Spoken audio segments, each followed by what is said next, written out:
Love பண்ணலாமா பண்ணக்கூடாதா? நான் ரொம்ப நாள் சைட் அடிக்கிறேன். சைட் அடிக்கிறது தப்பு இல்லையா? ஒரு ஸ்திரியை இச்சையோட பார்க்கிற எவனும் தன் இருதயத்தில் விபச்சாரம் செய்தாயிற்று அப்படின்னு இயேசு சொல்லியிருக்கிறார். அப்படின்னா என்ன? சரியா, இப்போ இந்த ஃபோன் இருக்குது கையில், இது அழகாக இருக்கணும் அப்படின்னு நீங்கள் நினச்சிங்கன்னா அது ரசனை. இது ஆட்டே போடணும் அப்படின்னு நீங்கள் நினச்சிங்கன்னா அது இச்சை. சரியா, ஒரு பிள்ளையை பார்க்குறீங்க, சரி அழகாக இருக்கா, டக்குன்னு மனசு சொல்லும், ஓகே அடுத்த லெவன் கடன் திரும்பி பார்த்துட்டு அப்புறம் அவள் பேர் கேட்டுட்டு இன்ஸ்டாகிராமில் அவளை ஃபாலோ பண்ணிவிட்டு, சரியா, அவளை சுதந்திரிக்கணும் அடையணும் அப்படின்னு நீ நினச்சின்னா இச்சை. சரியா, லவ் பண்ணுறது சரியா தப்பா அப்படின்னா ஒருத்தன் கேட்டாங்க, வளவலன்லாம் பதில் சொல்லக்கூடாது, ஒரே வார்த்தையில் சொல்லணும். லவ் பண்ணலாமா வேண்டாமா அப்படின்னா ஒரே வார்த்தையில் சொல்லணும்னா லவ் பண்ணலாமா கூடாதா? லவ் பண்ணலாம். சரியா, வாங்க கை தட்டப்பார், ஒரே ஒரு பாப்பா தட்டுறான். சரியா, ஆனால் கொஸ்டின் வந்து யாரை லவ் பண்ணலாம்? பயந்துடாதீங்க, இன்னும் கேள்வி முடியலை. ஆன்சர், யாரை லவ் பண்ணலாம் அப்படின்னா ஈசாக்கு ரெபேக்காளை மனைவியாக்கி கொண்டு நேசித்தான். சரியா, உனக்கு கல்யாணம்னு ஒன்று முடியும், அப்புறம் ஹஸ்பண்டை நேசி, ஒய்ஃபை நேசி. காலேஜ் போகும்போது ஸ்கூல் போகும்போது லவ் பண்ணிட்டு இருந்தீங்கன்னா உன்னுடைய மார்க் என்ன செஞ்சிடும்? 0 ஆயிரும். சரியா, அதனால் இந்த காலம் படிக்கிற காலம். அதனால் ஆஃப்டர் மேரேஜ் உனக்குன்னு சொல்லி நல்ல லைஃப் பார்ட்னருக்காக ஜோம் பண்ணு. ஆண்டவரே எனக்கு ஏற்ற துணை ஏற்ற வேலைன்னு வரும். அந்த துணை ஆண்டவர் தரும்போது என்ன செய்யலாம்? நீ ஜோம் பண்ணலாம். சரியா, லவ் பண்ணிட்டு இருக்க ஒளிஞ்சு ஃபோன் பேசுவான், பயந்து பேசுவான். அதே என்கேஜ்மெண்ட் ஆயிடுச்சு ஒரு வீட்டில், ஒரு பொண்ணுகிட்ட தைரியமாக எல்லாரும் உட்காந்து பேசுவாங்க. சரியா, ஸோ பைபிள் வந்து லவ்வை தான் ஆதரிக்குது. லவ்னா ஹஸ்பண்ட் அண்ட் ஒய்ஃப் லவ். கணவன் மனைவியை நேசிக்கிறதையும் மனைவி கணவனை நேசிக்கிறதும் தான் பைபிள் ஆதரிக்குது. பைபிளில் வேற எந்த காதலுக்கும் ஆதாரம் இல்லை. பொதுவாக எல்லாரும் என்ன சொல்லுவாங்கன்னா யாக்கோபு லவ் பண்ணாரும்பாங்க. யாக்கோபு சாணி அழுனார். சரியா, யாக்கோபு லவ் பண்ணார்னா அவர் பார்த்தீங்க அப்படின்னா 7 வருஷம் அவர் வந்து அந்த மனைவிக்காக காத்திருப்பார். போய் அவகிட்ட லவ் சொல்லி அவளை கூட்டிகிட்டு ஓடலை. அவளை பிடிச்சிருக்கு, இளைய பொண்ணை பிடிச்சிருக்கு, வீட்டுக்கு போன பிறகு தான் தெரியுது இன்னொரு பொண்ணு இருக்குன்னு சொல்லி. அதனால மாமனார்கிட்ட பேசுகிறார், 7 வருஷம் நான் வெயிட் பண்ணுறேன்னு சொல்லி. அது லவ் மேரேஜ் கிடையாது. தன்னுடைய அப்பா தான் நீ உன் அண்ணன் ஏசா மாதிரி இங்கே பொண்ணு எடுக்கக்கூடாதுன்னு சொல்லி அனுப்புவார். சரியா, நான் ஒரு பொண்ணை காதலிக்கிறேன், அவளை நம்பலாமா நம்பக்கூடாதா? இப்போ நீங்கள் சொல்கிற மாதிரி விடுறதுனா எப்படி கலட்டி விடுறது அவளை?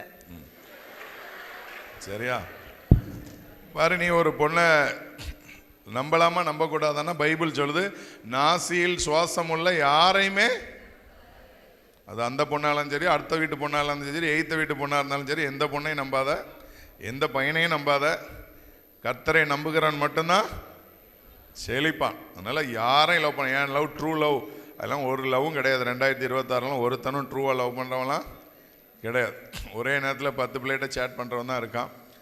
எப்படி கலட்டி விடணும்னு நான் சொல்கிறேன். சரியா, ஆமாம், நான் ஒரு காலத்தில் 2003 நான் ஸ்கூல் படிக்கும்போது, நான் ரட்சிக்கப்படுறதுக்கு முன்னாடி நான் 4 பிள்ளையை லவ் பண்ணேன். சரியா, 4 டபுள் சைடு லவ். ஓகே, அந்த காலத்தில் ஃபோன் வந்த புதுசு. ஓகே, அப்போ எனக்கு ரட்சிப்பு கிடையாது. அப்போ நான் ரட்சிக்கப்பட்ட உடனே, நான் சாப்பிடாதவங்க மட்டும் அந்த பக்கம் போயிருங்க. ரட்சிக்கப்பட்ட உடனே நான் செஞ்ச விஷயம் என்ன தெரியுமா? ஆண்டவர்கிட்ட பேசின உடனே என் சிம் கார்டை உடச்சி தூர போட்டேன். எல்லா பிள்ளைங்களையும் விட்டு வெளியில் வந்துட்டேன். எல்லா பிள்ளைங்களையும் கழட்டி விட்டேன். ஒரே ஒரு பொண்ணு மட்டும் ரொம்ப தொந்தரவு பண்ணிக்கிட்டே இருப்பாள். சரியா, இவரெல்லாம் லவ் பண்ணி தானே யோசிக்காதீங்க. 500 வாட்டிக்குனாலும் கால் பண்ணுவாள். இப்போ எனக்கு டிஸ்டர்பாக இருந்துச்சு. அப்போ ஆண்டவர் சமூகத்தில் சொன்னேன், அந்த பிள்ளைகிட்ட வந்து ஒரே ஒரு நாள் ஃபோன் அட்டன் பண்ணி பேசி முடிச்சிடறேன்னு அவர்கிட்ட சொன்னேன், இந்த மாதிரி நான் ஏசாமியை ஃபாலோ பண்ண ஆரம்பிச்சிட்டேன். அதனால் அவளுக்கு என்ன பயனா, நம்மளை சந்தேகப்பட்டானோ, நம்ம கேரக்டரை யாரோ தப்பாக சொல்லிட்டாங்களோ, அதனால நம்மளை விட்டு விலகிட்டானோன்னு ஒரு பயம். அவர்கிட்ட தெளிவாக சொன்னேன், நான் இயேசுவை ஃபாலோ பண்ணுறேன், அதனால் இந்த லவ் நமக்கு செட் ஆகாது. லவ் சொன்னால், இல்லை நீங்கள் வந்து உங்களுக்காக நான் காத்திருப்பேன், நீங்களாம் கல்யாணம் பண்ணுவேன், நீங்கள் இல்லைன்னா நான் வாழ மாட்டேன், இல்லை நான் கல்யாணம் பண்ண மாட்டேன், நீங்கள் யாரையாவது கல்யாணம் பண்ணி குழந்தை பெற்று என்கிட்ட கொடுங்க, நான் வளர்த்துறேன், அப்படிலாம் டைலாக் விட்டா. ஆனால் 2 வருஷம் கழித்து பார்த்தா அவள் 2 குழந்தைய பெற்றுட்டு இப்படி தூக்கிட்டான். இல்லை, எனக்கு கல்யாணம் ஆகி குழந்தை இல்லாமல் இருக்கிறேன். ஆனால் அந்த டைலாக்லாம் அவ்வளோதான். சரி, அதனால் இந்த மாதிரி டைலாக்லாம் நம்ம ஏமாறாதீங்க. ஆண்டவருக்காக கழட்டி விடு. சரியா, துரோகம் பண்ணுறனோ இல்லை அப்படிலாம் நீ டப்பாய்க்க வேண்டாம். சரியா, கர்த்தருக்காக யாருனாலும் கழட்டி விடுங்க. இன்றைக்கே டைவர்ஸ் பண்ணிடுங்க. ஓகே, இந்த யூத் மீட்டிங்கில் நாங்கள் வருஷம் நிறைய பேருக்கு டைவர்ஸ் பண்ணி வச்சுருக்கோம். லவ்வர்ஸுக்கு அது இந்த வருஷம் உங்களுக்காக இருக்கட்டும். ஓகே. ரேண்டம் கொஸ்டின் நம்பர் 1 கேட்கவா? ஆ எங்கேயாவது கூட்டத்துக்கு போனால் வேனில் டான்ஸ் ஆடலாமா? வேனில் டான்ஸ் ஆடும்போது வீடியோ எடுப்பது தப்பா, ஃபோட்டோ எடுப்பது தப்பா, செய்தி கொடுக்கும்போது டான்ஸ் ஆடலாமா ஆடக்கூடாதா? இந்த கொஸ்டின் நீங்கள் டியூக் சரின்ட்ட கேட்டிருக்கணும். விளக்குமாரை வச்சே அடிச்சிருப்பாரு. சரியா? நம்ம டான்ஸுங்கிறது மகிழ்ச்சியான ஒன்று. பைபிளில் தாவீது ராஜா டான்ஸ் ஆடியிருக்கார். தாவீதை போல நடம் ஆடி, அது எங்கே ஆடினார்னா ஸ்டேஜில் ஆடலை, ஆண்டருடைய உடன்படிக்கை பெட்டியை கொண்டு வர்ற சந்தோஷத்தில் நடு ரோட்டில் ஆடினார். அவருடைய மனைவி அதை பார்த்து அவளுக்கு ரொம்ப அவமானமாக இருந்துச்சு. அவள் ராஜாவுடைய மகா. என் புருஷன் இப்படி இன்னும் ஓப்பனாக சொல்லணும்னா டேவிட்னு ஒரு படம் இருக்கும், இங்கிலீஷ் படம். அதில் பார்த்தீங்கன்னா அந்த செத்த வீட்டிலலாம் ஆடுவாங்க தெரியுமா ஒரு டான்ஸு. செத்த வீட்டிலலாம் முன்னாடி என்னன்னு பயங்க அந்த மாதிரி ஆடி இருப்பார் ஆண்டவருக்காக. சரியா? ஓகேவா? அதனால் ஆண்டவரை சபைகள் ஆடும்போது நிறைய பேர் அதை ஏற்றுக்கொள்ள மாட்டாங்க. நீ வேனுக்குள்ளே குற்றாலத்துக்கு போகும்போது நீ டான்ஸ் ஆடு, என்ன அது பண்ணு, அதாவது பொம்பளை பிள்ளைகள் முன்னாடி ஆடாது அதுக்காக. சரியா? ஆனால் அதே நேரத்தில் சபையில் ஸ்டேஜில் முன்னாடி டான்ஸ் ஆடுறது பழைய பரிசுத்தவான்கள் யாரும் ஏற்றுக்கொள்ள மாட்டாங்க. தனி அறையில் ஜோம் பண்ணும்போது ஆண்டவரை நடனமாடி சோத்திரம் பண்ணு. சரியா? நானே நடனமாடி தனி அறையில் ஜோம் பண்ணுவேன். கற்பனை பண்ணி பார்க்காத கன்றாவியாக இருக்கும். சரியா?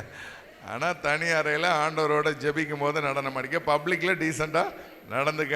ஓகேவா? தேங்க்யூ. ஆண்டவர் ஒரு வாழ்க்கை துணையை முன்பாக காமிப்பாரா? அது நடக்குமா? அந்த வாழ்க்கையை துணையாக அவர் தருவாரா? அவர் தேவனுக்குரிய பிள்ளையாக இருந்தால் அவர் பரிசுத்தர் என்று தெரியும். நானும் தேவனுடைய பிள்ளை. அதாவது ஒரு கிறிஸ்டியன் பையன் நல்ல பையன் தெரியுது, அவனை நான் லவ் பண்ணலாமா? அதை முன்னாடியே ஆண்டவர் காமிப்பாரா, காமிக்க மாட்டார்? சத்தியமாக காட்ட மாட்டார். சரியா? ஏன்னா நம்ம ஆட்களுக்கு எங்கே வரும் தெரியுமா? கண்ணை மூடி ஜெபம் பண்ணும்போது சர்ச்சில் உள்ள பையனை காட்டும். சரியா? நிறைய இடங்கள்ல நல்லா கவனிச்சுங்க. உனக்கு கல்யாணம் முடிய போகும்போது இந்த மாப்பிள்ளையா அப்போ அடையாளங்கள் நீ கேட்டு ஜெபம் பண்ணினா ஆண்டவர் காட்டுவார். சரியா? காலேஜுக்கு போகும்போது கேட்டினா காட்டுவாரா? நீ காலேஜ் போகும்போது ஒரு பையனை லவ் பண்ணுற உங்கள் அப்பா அம்மா ஏற்றுக்குவாங்களா? ஏற்றுக்க மாட்டார். ஆண்டவர் காட்டவே மாட்டார். இன்றைக்கி நிறைய பேர் அப்படி வஞ்சிக்கப்படுறாங்க. சரியா? நிறைய பேர் என்ன செய்கிறாங்க? வஞ்சிக்கப்பட்டுறாங்க. நிறைய பிள்ளைங்க நல்லா ஜெபிக்கிறவங்கள பிசாசு எப்படி வஞ்சிக்கிறான்னா, இதுதான் உன் மாப்பிள்ளை, இதுதான். ஆதாம் படுத்து தூங்கிட்டு இருந்தான், அவனுக்கு பொண்ணே கிடையாது, எல்லாமே ஜோடி ஜோடியாக வந்துச்சு. அவன் ஊரில் இருந்த அவன் எல்லாம் யானை வருது ஜோடியோடு வருது, எல்லாம் ஜோடியோடு வருது. அவன் ஆண்டவர்கிட்ட போய் எனக்கு ஒரு ஜோடி தாங்கன்னு கேட்கல, அவ்வளோத்தையும் பார்த்துட்டு பேர் வச்சுட்டு படுத்து தூங்கிட்டான். அவன் தூங்கும்போது அவன் விழா எலும்பை உருவி அவனுக்கு ஏற்ற துணையை ஆண்டவர் என்ன செஞ்சா? கொடுத்தார். அதனால் நீ ஆண்டவர் தரிசனத்தில் காட்ட மாட்டார். அது வஞ்சிக்கப்படுற ஒரு அனுபவம். ஒரு பொண்ணுலாம் என்கிட்ட பேசி செய்து ஆண்டவர் சொன்னார், இந்த வசனத்தை காட்டினார். ஒரு பையன் இப்படி தான் அவளை தான் காட்டினார்னா அவளுக்கு கல்யாணம் முடிஞ்சிட்டு, இல்லை அவள் திரும்ப என் கூட வருவான்னா டைவர்ஸ் ஆகிட்டு, திரும்ப என் கூட வருவா அப்படின்னா இன்னொரு பையனோட கல்யாணம் ஆகிட்டு. சரியா? இன்னும் அவன் அப்படியே கன்னியாஸ்திரியாக உட்காந்துட்டு இருக்கான். சரியா? அதனால் ஆண்டவர் உங்களுக்கு தருவார். அதுக்கு கல்யாண நேரத்தில் அடையாளம் காட்டுவார். இதுதான் பொண்ணா சித்தத்தை கேட்டு அடையாளங்கள் கேட்கலாம். உதாரணத்துக்கு ஈசாக்குக்கு ரெபேக்கால பொண்ணு பார்க்க போனது எலியாசர் பொண்ணு பார்க்க போகும்போது என்ன பண்ணுறான்? ஆண்டவரே ஒட்டகத்துக்கும் தண்ணி கொடுக்கணும். அவன் தான் சொல்கிறான் இந்த காரியம் கத்தரால் வந்ததுன்னு. இப்போ கிறிஸ்தவங்க எல்லாரும் இந்த காரியம் கத்தரால் வந்ததுன்னு கார்டில் போட்டுடுறாங்க. ஆனால் கத்தருக்கும் அந்த காரியத்துக்கும் சம்பந்தமே இல்லாமல் இருக்குது.